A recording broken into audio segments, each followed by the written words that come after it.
UP में घुसपैठ कर आए बांग्लादेशी और रोहिंग्या सुरक्षा एजेंसियों के लिए बड़ी चुनौती बने हुए हैं, जिनके सत्यापन की प्रक्रिया पूरी होने तक डिटेंशन सेंटर में रखे जाने को लेकर योगी प्रशासन एक्शन मोड में आ गया है।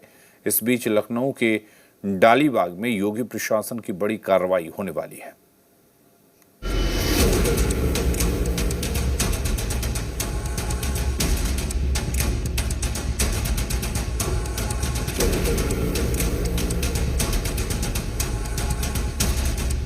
यहाँ पर ये कहा जा रहा है कि अवैध रूप से रोहिंग्या और बांग्लादेशी रहते हैं। लखनऊ के डालीबाग इलाके में मौजूद इस बस्ती में कभी भी बुलडोजर की एंट्री हो सकती है। ये झुग्गियां, ये खप्पर, ये अस्थायी बस्ती अब से कुछ घंटे बाद बुलडोजर की भेंट चढ़ने वाली है, क्योंकि जिस जमीन को कब्जा कर यहाँ ये लोग रह रहे हैं, इन्हें लखनऊ विकास प्राधिकरण की तरफ से नोटिस दिया जा चुका है। कुछ ही घंटे बाकी हैं जब यहाँ सब समतल हो चुका होगा। जो तस्वीरें इस झुग्गी की आज जी मीडिया के कैमरे में कैद हुई हैं, कल की तस्वीर इससे एकदम उलट होगी। यहाँ बुलडोजर होगा, प्रशासनिक अमला होगा, अधिकारी होंगे, पूरी फोर्स होगी, लेकिन कुछ नहीं होगा तो ये बस्ती और ये घुसपैठिए, जो इस बस्ती के ठीक सामने मौजूद बहुखंडी मंत्री निवास के लिए बहुत बड़ा खतरा माना जा रहा है। अब आपके जहन में सवाल होगा कि ये लोग खतरा कैसे हो सकते हैं, तो इसका जवाब है यहाँ अवैध रूप से बांग्लादेशी घुसपैठियों के रहने की खबर। जांच में डालीबाग स्थित बहुखंडी मंत्री निवास के पास अवैध बांग्लादेशियों की मौजूदगी पाई गई है। प्रशासनिक अधिकारियों के मुताबिक अस्थायी झोपड़ियां डालकर रहने वाले इन लोगों के दस्तावेज संदिग्ध पाए गए हैं और कुछ लोगों ने जांच में सहयोग भी नहीं किया। सामने बहुखंडी आवास आपको दिखाई पड़ेगा, ये बहुखंडी आवास है और ये जो लोग यहाँ पर रह रहे हैं, पहले ये सामने की तरफ का जो एरिया था और जहाँ पर बुलडोजर कार्रवाई पहले हो चुकी है वहाँ रहते थे, लेकिन उसके बाद इनके पास आश्रय नहीं था तो ये लोग यहाँ पर आए हैं। और आप ये देख सकते हैं कि लगातार चूंकि तमाम जगहों पर पूरा अभियान भी चलाया जा रहा है। लखनऊ के डालीबाग इलाके में लखनऊ विकास प्राधिकरण कभी भी बुलडोजर चला सकता है, इसको लेकर बाकायदा नोटिस जो है वो लखनऊ विकास प्राधिकरण ने जारी की है। मंत्री आवास परिसर क्षेत्र अति संवेदनशील है। यहाँ पर बांग्लादेशी घुसपैठियों का रहना खतरे से खाली नहीं है। ऐसे में उन्हें चिन्हित करके यहाँ से हटाया जाएगा।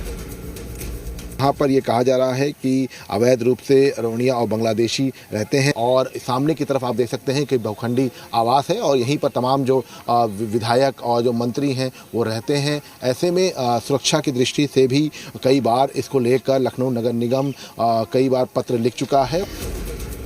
इलाका संवेदनशील है, बांग्लादेशी घुसपैठियों से बड़ा खतरा हो सकता है।